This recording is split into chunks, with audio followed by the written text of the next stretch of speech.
వర్గాలందరూ అలాగే వైఎస్ఆర్ కాంగ్రెస్ పార్టీని అభిమానిస్తున్నారని అనుకుంటున్నా. వైఎస్ఆర్ కాంగ్రెస్ పార్టీ లేదా జగన్మోహన్ రెడ్డి గారు ఈ 5 ఏళ్ల పాటు ఎవరినైతే ఏ వర్గాలనైతే కాసుకున్నారో, ఏ వర్గాల దీన్ని అభ్యున్నతికి పాటుపడుతూ వచ్చారో, రాష్ట్ర అభివృద్ధితో పాటు వాళ్ళు ఎంత ఉత్సాహంతో పోలింగ్లో పార్టిసిపేట్ చేశారు. అందులో ముఖ్యంగా మహిళలు పోలింగ్ పర్సెంటేజ్ ఇవన్నీ చూసిన తర్వాత ఎవరు అంచనాలు వాళ్ళు వేసుకోవచ్చు. మాకైతే ఖాయంగా కనపడుతోంది గవర్నమెంట్ వస్తుంది, చాలా బాగా వస్తుంది. మొన్నటికి అంత కూడా జరిగింది, మిగిలిన చోట్ల జరిగిన చోట్ల కూడా పోలింగ్ పర్సెంటేజ్ పెరిగాయి. ఓటింగ్ జరిగే శాతాన్ని బట్టి చూసి యాంటీ ఇన్కంబెన్సీ అనుకుందామంటే మీరు గమనించిన జగన్మోహన్ రెడ్డి గారి మీద అంత వ్యతిరేకత పెంచుకుని ఈ వర్గాలు ఏ వర్గాల కోసం అయితే నిలబడినాడు వాళ్ళు రావడానికి అంత ఇది రీజన్ కనపడతా లేదు. వీళ్ళందరూ చంద్రబాబు నాయుడు కానీ ఆయన పార్టీ కానీ పెట్టిన సూపర్ 6 అనే ఇది కానీ లేదా ఆయన అర్జెంటుగా తెచ్చుకోవాలని వాళ్ళ కోరుకుందా అని చూద్దామంటే అంతా అటువైపు కనపడలేదు. ఎందుకంటే చంద్రబాబు నాయుడికే తన అజెండా మీద నమ్మకం లేదు. ఆయన సూపర్ 6 గురించి కూడా ప్రచారం చేసుకోవాలి.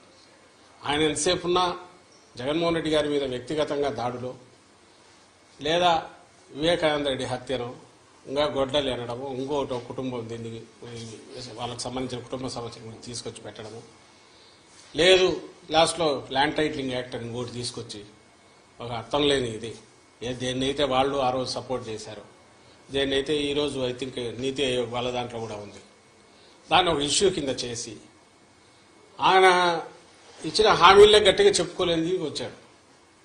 ఎందుకంటే ఆయనకే నమ్మకం లేదు. ఇంతకుముందు కూడా చెప్పాం, అది హామీలను అమలు చేస్తాడే నమ్మకం జనానికి లేదని, ప్రజలకు లేదని. అది ఆయనకు అవగాహన ఉంది కాబట్టి అది వదిలేసి కేవలం వైఎస్ఆర్ కాంగ్రెస్ పార్టీని లేదా వైఎస్ఆర్ కాంగ్రెస్ పార్టీ నాయకులను, అందరికంటే ముఖ్యంగా జగన్మోహన్ రెడ్డి గారిని వ్యక్తిగతంగా దూషిస్తూ మొత్తం వాళ్ళ క్యాంపెయిన్ అంతా దాంట్లో నడిచింది. సో ఆ నేపథ్యంలో ప్రజలు ఆయన ఇచ్చిన హామీల మీద నమ్ముకొని వచ్చింటున్నారనడానికి అది కనపడట్లా. ఉంటే ఆయనే చెప్పేవాడు దాని గురించి, వాళ్ళు దాని గురించి మాట్లాడేవాళ్ళు. వేరే మా నాయకుడు ఆయన మొత్తం ఒకే థీమ్ మీద మీరు గమనిస్తే ఈ 5 ఏళ్ల పాటు తాను రాష్ట్ర అభివృద్ధికి సంక్షేమం ద్వారా లేదా మొత్తం డీసెంట్రలైజేషన్ ఆఫ్ పరిపాలన సుపరిపాలన అందించడం ద్వారా తాను ఏం చేశాడో ఇవే చెప్పాడు. ఇవి కంటిన్యూ కావాలా అనుకుంటే నన్ను దీవించండి అని అడిగాడు. ఈ థీమ్ బలంగా కంటిన్యూస్ జనంలోకి వెళ్తూ వచ్చింది. మేము ఎప్పుడు చెప్తుండేవాళ్ళం కదా, 87% లబ్ధిదారులు ఏదో ఒక రూపంలో బెనిఫిట్ పొందిన వాళ్ళందరూ అవును ఇది నిజం అనుకున్నారు. కరెక్టే కదా, ఇది కంటిన్యూ అయితే మా బతుకుల్లో ఇంకా మెరుగైన మెలుపు వస్తుంది, మేలు మలుపు వస్తుంది, ఇంకా వెలుగు పెరుగుతుంది, కుటుంబం అభివృద్ధి జరుగుతుంది అని వాళ్ళు నమ్మారు. ఏదైతే హోప్ పెట్టుకున్నామో వాళ్ళు ఓన్ చేసుకున్నారు ఈరోజు. అది కనపడుతుంది. అంటే మా దాంట్లో ఇది క్రిస్టల్ క్లియర్గా ఒక వ్యాలిడ్ రీజన్ కనపడుతుంది.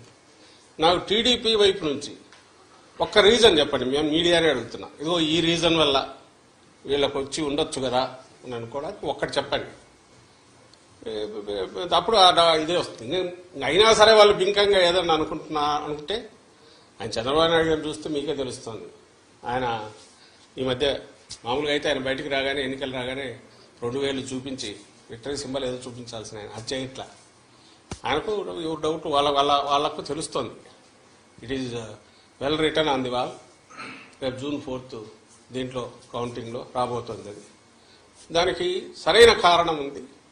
ఓ సీరియస్ పాలిటిక్స్ చేసే లీడర్కు జనం అభిమానిస్తారు, ఆదరిస్తారు, హక్కున చేర్చుకుంటారు అనే నమ్మకం ఈ ఎన్నికల్లో కలుగుతుందని మేము భావిస్తున్నాం.